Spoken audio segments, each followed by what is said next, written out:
Hello everyone, स्वागत है आपका हमारे चैनल परफेक्ट फार्मेसी पे।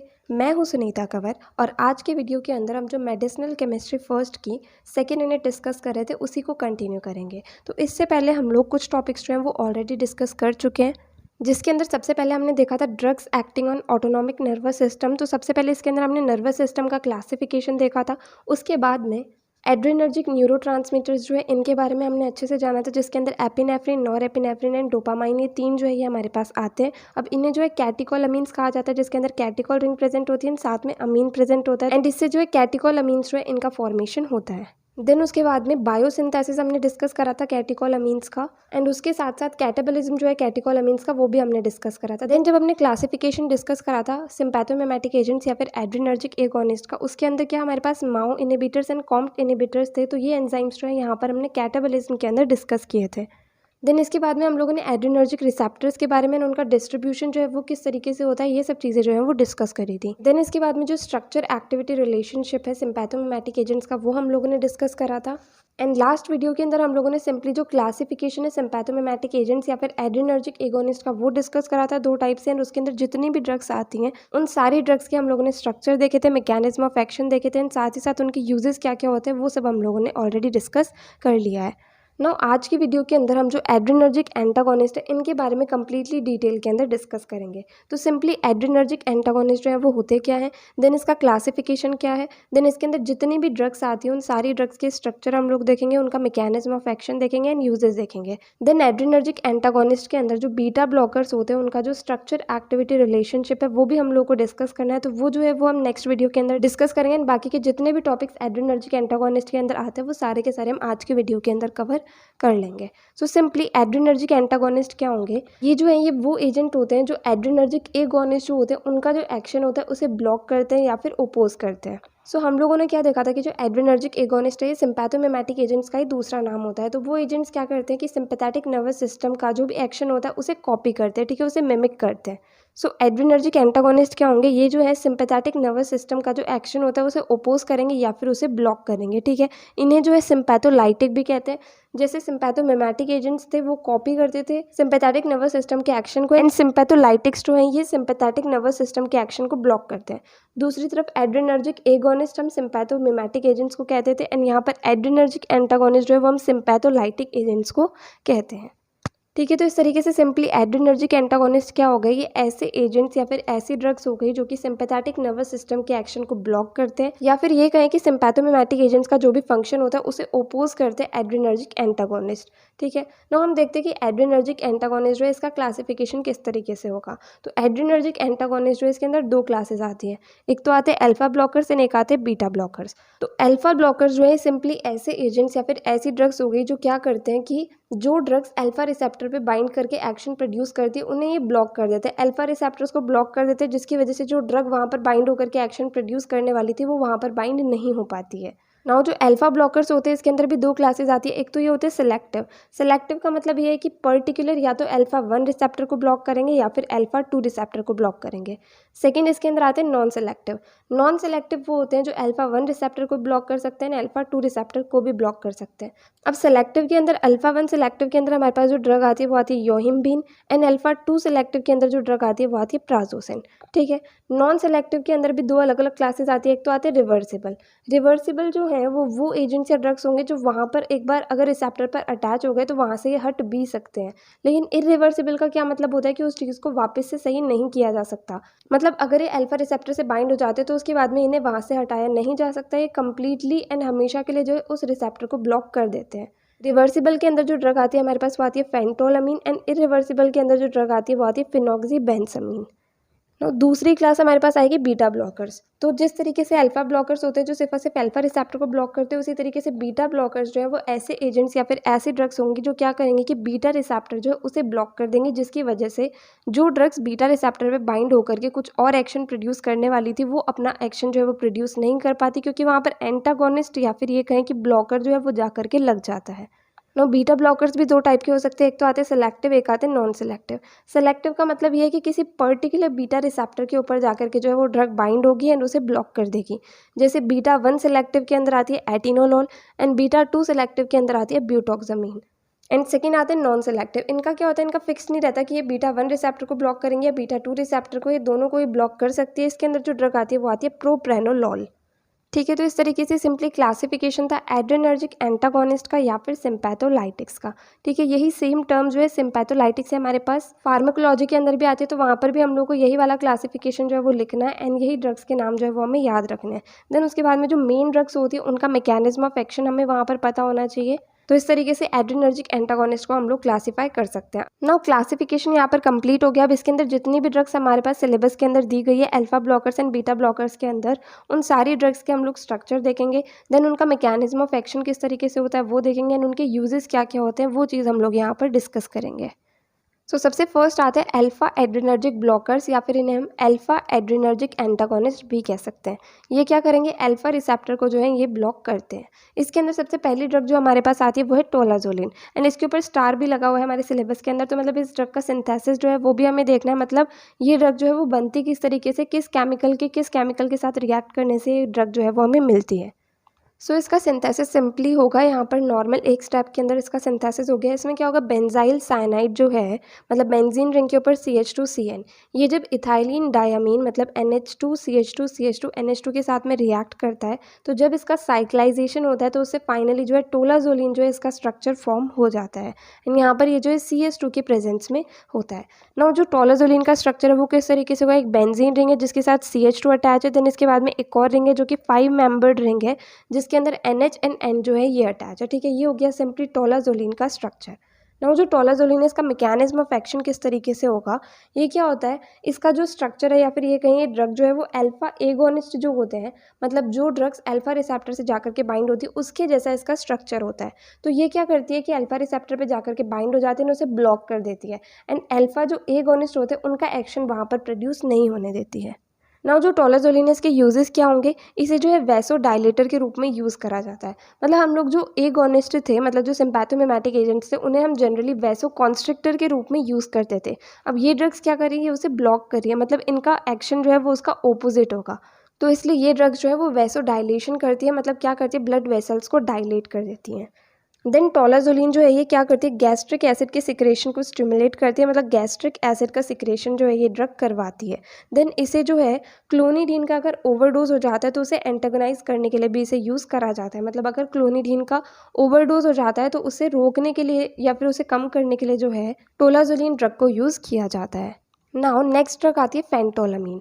फेंटोलामीन क्या होती है, ये नॉन सेलेक्टिव अल्फा ब्लॉकर होती है, मतलब ये अल्फा 1 एंड अल्फा 2 दोनों ही रिसेप्टर्स को ब्लॉक कर सकती है। ठीक है ना, इसका स्ट्रक्चर किस तरीके से होगा, सबसे पहले एक बेंजीन रिंग है जिसके ऊपर OH प्रेजेंट है, देन इसके साथ में नाइट्रोजन अटैच है एंड इस नाइट्रोजन के साथ में एक तरफ तो बेंजीन जिसके साथ CH3 अटैच है वो प्रेजेंट है एंड दूसरी तरफ CH2 है, देन 5 मेंबर्ड रिंग है जिसके अंदर NH एंड N जो है वो प्रेजेंट है।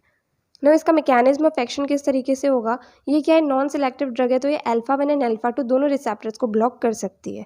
नो इसके यूजेस क्या क्या होंगे, मेन इसका भी वही यूज़ है कि इसे वैसो डायलेटर के रूप में यूज़ करा जाता है, मतलब ब्लड वेसल्स को डायलेट करने के लिए इसे यूज़ किया जाता है। देन साथ ही साथ जो हाइपर टेंसिव कंडीशंस होती है, मतलब जब ब्लड प्रेशर बहुत ज़्यादा बढ़ जाता है तो उसे कंट्रोल करने के लिए भी फेंटोलामीन को यूज़ किया जाता है। नेक्स्ट ड्रग आती है फिनॉक्सीबेंजामीन। ये जो है ये भी एक non selective alpha blocker drug है, तो ये क्या करती है, ये भी अल्फा 1 एंड अल्फा 2 दोनों रिसेप्टर्स को ब्लॉक कर सकती है। तो इसका स्ट्रक्चर किस तरीके से होगा, एक बेंजीन रिंग प्रेजेंट है जिसके साथ में OCH2CH CH3N जिसके साथ CH2CH2Cl एंड देन यहाँ पर CH2 एंड बेंजीन रिंग जो है वो अटैच है। ये हो गया इसका सिंपली स्ट्रक्चर। ना इसके बाद में इसका मैकेनिज्म ऑफ एक्शन किस तरीके से होगा, तो वही ये non selective alpha blocker drug है, तो ये क्या करती है, अल्फा 1 एंड अल्फा 2 दोनों रिसेप्टर्स को ब्लॉक करती है। देन इसके यूजेस क्या होंगे, इसे यूरिनरी रिटेंशन जो होती है उसके ट्रीटमेंट के अंदर यूज़ करा जाता है। साथ ही साथ जो हाइपर टेंशन होती है, मतलब ब्लड प्रेशर बहुत ज़्यादा इंक्रीज़ हो जाता है, तो उसके ट्रीटमेंट के अंदर भी इस ड्रग को यूज़ किया जाता है। नाउ नेक्स्ट ड्रग हमारे पास आती है प्राजोसिन। ये ड्रग जो है ये अल्फा ब्लॉकर के अंदर सेलेक्टिव ब्लॉकर जो है ये होती है, अल्फा 1 रिसेप्टर जो होता है उससे ये ब्लॉक करती है। ठीक है ना, इसका स्ट्रक्चर किस तरीके से होगा, बेंजीन रिंग के साथ में OCH3 जुड़ा हुआ है, देन इसके साथ में एक और 6 मेंबर्ड रिंग है जिसके अंदर नाइट्रोजन प्रेजेंट है 2 एंड यहाँ पर NH2 अटैच है। देन इससे यहाँ पर एक 6 मेंबर्ड रिंग वापस से बनती है जिसके अंदर 2 नाइट्रोजन प्रेजेंट है एंड इस नाइट्रोजन के साथ में CO and 5 membered ring present है, यहाँ पर O है। ठीक है, इस तरीके से ये जो है ये आता है प्राजोसिन का स्ट्रक्चर। ना इसका मैकेनिज्म ऑफ एक्शन किस तरीके से होगा, ये क्या करता है, अल्फा 1 रिसेप्टर जो है उसे ब्लॉक करता है। ना इसके यूजेस क्या होंगे, इसे हार्ट फेलियर के ट्रीटमेंट के अंदर जो है यूज़ किया जाता है। नाउ नेक्स्ट ड्रग यहाँ पर आती है डाईहाइड्रोअर्गोटामाइन। ठीक है, इसका स्ट्रक्चर कुछ ज़्यादा ही बड़ा है बट फिर भी हम लोग देख लेते हैं इसके अंदर क्या क्या किस तरीके से है। तो यहाँ पर एक 5 मेंबर रिंग प्रेजेंट है। ठीक है, उसके बाद में ये नाइट्रोजन एंड यहाँ से एक हाइड्रोजन जुड़ा हुआ है। देन यहाँ पर 6 मेंबर रिंग प्रेजेंट है। यहाँ पर डबल बॉन्ड ओ है, यहाँ पर नाइट्रोजन एंड इसके साथ ओ एच जुड़ा हुआ है। यहाँ से वापस एक 5 मेंबर रिंग बनती है जिसके अंदर यहाँ पर ओ है एंड इसके बाद यहाँ पर डबल बॉन्ड ओ एन, यहाँ पर CH3 जो है वो अटैच है। ठीक है, यहाँ पर ये रिंग नहीं है, यहाँ पर इस तरीके से बॉन्ड बना हुआ है। देन यहाँ पर जो एक बेंजीन रिंग जो है वो अटैच है। देन इसके बाद में यहाँ पर NH है, C डबल बॉन्ड O है, उसके बाद में यहाँ 6 मेंबर्ड रिंग है जिसके साथ NCH3 जुड़ा हुआ है, हाइड्रोजन हाइड्रोजन जुड़ा हुआ है। वापस से यहाँ पर 6 मेंबर्ड रिंग है, देन यहाँ पर बेंजीन रिंग है, देन इसके बाद यहाँ पर 5 मेंबर्ड रिंग है, यहाँ पर जो NH जो है वो जुड़ा हुआ है। ठीक है, इस तरीके से डाईहाइड्रोअर्गोटामाइन का स्ट्रक्चर होता है। नाउ जो मैकेनिज्म ऑफ एक्शन होगा डाईहाइड्रोअर्गोटामाइन का वो क्या होगा, ये जो है एक अल्फा एड्रेनर्जिक रिसेप्टर जो है उसके ऊपर ये एंटागोनिस्ट की तरह काम करता है, मतलब अल्फा रिसेप्टर्स को ये ब्लॉक करता है। नाउ इसके यूजेस क्या क्या होंगे, इसे माइग्रेन के ट्रीटमेंट के अंदर यूज़ करा जाता है। देन इसे वैसो कॉन्स्ट्रिक्टर के रूप में भी यूज़ किया जाता है। ठीक है, नाउ अल्फा ब्लॉकर्स के अंदर जो लास्ट ड्रग हमारे पास आती है वो आती है मिथाइसर्जाइड। ठीक है, इसका स्ट्रक्चर भी थोड़ा बड़ा है। इसके अंदर क्या होगा, यहाँ पर एक बेंजीन रिंग प्रेजेंट है, देन यहाँ पर 5 मेंबर्ड रिंग प्रेजेंट है जिसके अंदर NCH3 जुड़ा हुआ है। इसके बाद में यहाँ 6 मेंबर्ड रिंग प्रेजेंट है, यहाँ पर भी 6 मेंबर्ड रिंग प्रेजेंट है जिसके अंदर एक डबल बॉन्ड है, देन यहाँ पर NCH3 एंड यहाँ पर एक हाइड्रोजन जुड़ा हुआ है। यहाँ पर हाइड्रोजन है, यहाँ पर C डबल बॉन्ड O है, उसके बाद में NH है, देन यहाँ पर हाइड्रोजन जुड़ा है, यहाँ पर CH2OH है एंड CH2CH3 है। ठीक है, इस तरीके से मिथाइलसर्जाइड का स्ट्रक्चर होता है। नाउ इसका मैकेनिज्म ऑफ एक्शन क्या होगा, ये भी अल्फा रिसेप्टर्स को ब्लॉक करता है। नाउ इसके यूजेस क्या होंगे, जो रिकरेंट माइग्रेन होता है उसके ट्रीटमेंट के अंदर इसे प्रोफाइलैक्टिक के रूप में यूज़ किया जाता है। सो ये सारी की सारी जो अल्फा ब्लॉकर ड्रग्स थी वो हम लोगों ने यहाँ पर डिस्कस करी है। सबके structures, mechanism of action and usages जो है वो हम लोगों ने यहाँ पर देख लिया है। ये जो क्लासिफिकेशन हम लोगों ने यहाँ पर देखा था, यहाँ पर ये दोनों ड्रग्स जो हैं ये उल्टी थी। मतलब यहाँ पर जो हमने अल्फा 1 रिसेप्टर ब्लॉकर बताई है योहिम्बिन, यहाँ पर जो है ये अल्फा 2 रिसेप्टर को ब्लॉक करती है। ठीक है, तो अल्फा 1 रिसेप्टर को ब्लॉक करती है प्राजोसिन एंड अल्फा 2 रिसेप्टर को जो ब्लॉक करती है वो होती है योहिम्बिन। ठीक है, इस तरीके से इसे याद रखना है। नाउ नेक्स्ट हम डिस्कस करेंगे बीटा एड्रेनर्जिक ब्लॉकर्स। ठीक है, मतलब वो ड्रग्स जो बीटा रिसेप्टर्स जो होते हैं उन्हें ब्लॉक करती है एंड जो एगोनिस्ट होते हैं उन्हें वहाँ पर बाइंड नहीं होने देती है, उन्हें अपना एक्शन जो है वो प्रोड्यूस नहीं करने देती। अब इसके अंदर सबसे फर्स्ट ड्रग जो है हमारे पास वो आती है प्रोप्रेनोलॉल। इसके ऊपर क्या है, सिलेबस के अंदर स्टार लगा हुआ है, मतलब इसका जो सिंथेसिस है वो भी हम लोगों को यहाँ पर डिस्कस करना है। प्रोप्रेनोलॉल जो है इसका सिंथेसिस किस तरीके से होगा, सबसे पहले 1-नेफ्थॉल जो है वो रिएक्ट करेगा एपीक्लोरोहाइड्रिन के साथ में इन प्रेजेंस ऑफ KOH, मतलब पोटेशियम हाइड्रोक्साइड। ठीक है, 1-नेफ्थॉल का स्ट्रक्चर जो है वो हम लोग पहले भी देख चुके हैं। ये जो है एपीक्लोरोहाइड्रिन ClCH2CH यहाँ से जो है ऑक्सीजन जुड़ा हुआ है, इसके साथ में रिएक्ट करेगा, इससे एक इंटरमीडिएट का फॉर्मेशन जो है हमारे पास वो होगा। इसमें क्या हुआ कि 1-नेफ्थॉल जो है वो हमारे पास आ गया, इसका हाइड्रोजन हट गया एंड उसकी जगह पर ये वाला ग्रुप जो है वो हमारे पास यहाँ आकर के जुड़ गया एंड HCl जो है H यहाँ से हट गया एंड Cl जो है वो भी यहाँ से हट गया। सो हमारे पास जो स्ट्रक्चर बनेगा, 2 रिंग्स आ गए, उसके साथ में OCH2 CH एंड यहाँ से ऑक्सीजन जो है वो जुड़ा हुआ है। अब इसके ऊपर जो आइसोप्रोपाइल अमीन है NH2 CH ये रिएक्ट करेगा तो उससे फाइनली हमारे पास प्रोप्रेनोलॉल जो है उसका फॉर्मेशन हो जाएगा, जिसके अंदर 2 बेंजीन रिंग है, साथ में OCH2 CHOH CH2 NH CH3 ठीक है, ये हो गया प्रोप्रेनोलॉल का स्ट्रक्चर। तो इस तरीके से सिंपली प्रोप्रेनोलॉल का सिंथेसिस करा जाता है, 1-नेफ्थॉल को एपीक्लोरोहाइड्रिन के साथ रिएक्ट कराया जाता है जिससे कि एक इंटरमीडिएट का फॉर्मेशन होता है, देन उसे आइसोप्रोपाइल अमीन के साथ में रिएक्ट करवाया जाता है जिससे फाइनली प्रोप्रेनोलॉल जो है इसका फॉर्मेशन हो जाता है। तो इसका मैकेनिज्म ऑफ एक्शन क्या होगा, प्रोप्रेनोलॉल जो है ये एक नॉन सिलेक्टिव बीटा ब्लॉकर है, मतलब beta 1 receptor and beta 2 receptor दोनों को ब्लॉक कर सकती है। नाउ इसके यूजेस क्या होंगे, इसे हाइपरटेंशन के ट्रीटमेंट के अंदर यूज़ करा जाता है, मतलब जब ब्लड प्रेशर इंक्रीज हो जाता है तो उसे ट्रीट करने के लिए इसे यूज़ किया जाता है। देन जो कार्डियक अरिथमिया होता है, मतलब जो हार्ट बीट इरेगुलर हो जाती है, उसके ट्रीटमेंट के अंदर भी प्रोप्रेनोलॉल को यूज़ किया जाता है। नाउ नेक्स्ट ड्रग हमारे पास आती है मैटीब्रेनोलॉल। तो इस नाम की वैसे कोई ड्रग है नहीं है, सिलेबस के अंदर लिखा हुआ है, इसकी जगह पे जो ये ड्रग है ये मैटीब्रेनोलॉल। ठीक है, इसका स्ट्रक्चर कुछ इस तरीके से यहाँ पर बनेगा, बेंजीन रिंग है जिसके साथ CH3 OCO CH3 जुड़ा हुआ है, देन यहाँ पर OCH2 CHOH CH2 NH CH3 जो है ये जुड़ा हुआ है। ठीक है, इस तरीके से इसका स्ट्रक्चर हो गया। नो इसका मैकेनिज्म ऑफ एक्शन क्या होगा, ये ड्रग क्या है, नॉन सेलेक्टिव बीटा ब्लॉकर है, मतलब ये beta 1 receptor and beta 2 receptor दोनों को ब्लॉक कर सकती है। देन इसके यूजेस क्या होंगे, इसे आई ड्रॉप्स के रूप में यूज़ करा जाता है ग्लोकोमा की ट्रीटमेंट के अंदर। नेक्स्ट ड्रग आती है एटिनोलोल। एटिनोलोल का स्ट्रक्चर किस तरीके से होता है, बेंजीन रिंग है जिसके साथ CH2CONH2 जुड़ा हुआ है, साथ में OCH2CHOH CH2NH CH3CH3, ठीक है। इस तरीके से एटिनोलोल का स्ट्रक्चर होगा। नो इसका मैकेनिज्म ऑफ एक्शन किस तरीके से होगा, ये क्या है, बीटा 1 सिलेक्टिव एंटागोनिस्ट है, मतलब ये जो है बीटा 1 रिसेप्टर को ब्लॉक करती है। नो इसके यूजेस क्या होंगे, इसे एंटी हाइपरटेंसिव के रूप में यूज़ करा जाता है, मतलब ब्लड प्रेशर जो बढ़ जाता है उसे डिक्रीज़ करने के लिए, उसे नॉर्मल पे लाने के लिए इसे यूज़ किया जाता है। देन जो कार्डियक एरिथीमिया होता है उसके इमरजेंसी ट्रीटमेंट के अंदर भी एटिनोलोल को यूज़ किया जाता है। नेक्स्ट ड्रग आती है बीटाजोलोल। इसका स्ट्रक्चर किस तरीके से होगा, बेंजीन रिंग है जिसके साथ CH2 OCH2 and 3 member ring 3 carbon ring जो है वो यहाँ पर प्रेजेंट है, साथ में OCH2 CHOH CH2NH CH3 जो है वो यहाँ पर प्रेजेंट है। इस तरीके से जो है बीटाजोलोल का स्ट्रक्चर होता है। ना इसका मैकेनिज्म ऑफ एक्शन किस तरीके से होगा, ये भी बीटा 1 सेलेक्टिव ब्लॉकर है, मतलब ये ड्रग क्या करती है, बीटा 1 रिसेप्टर को ब्लॉक करती है। देन इसके बाद में इसे एंटी ग्लूकोमा के रूप में भी यूज़ करा जाता है, मतलब ग्लूकोमा के ट्रीटमेंट के अंदर जो आई ड्रॉप्स यूज़ होती है उसके अंदर ये ड्रग जो है ये प्रेजेंट होती है। नाउ नेक्स्ट ड्रग जो आती है बीटा ब्लॉकर्स के अंदर वो आती है बिसोप्रोलोल, ठीक है। इसका स्ट्रक्चर किस तरीके से होगा, एक बेंजीन रिंग है जिसके साथ CH2O CH2 CH2O CH3 present है, एंड देन उसके बाद में OCH2 CHOH CH2NH CH3 जो है वो यहाँ पर प्रेजेंट है, ठीक है। इस तरीके से इसका स्ट्रक्चर होगा। देन इसका मैकेनिज्म ऑफ एक्शन क्या होगा, ये भी बीटा 1 सेलेक्टिव ब्लॉकर है, मतलब ये बीटा 1 रिसेप्टर जो है उसे ब्लॉक करती है।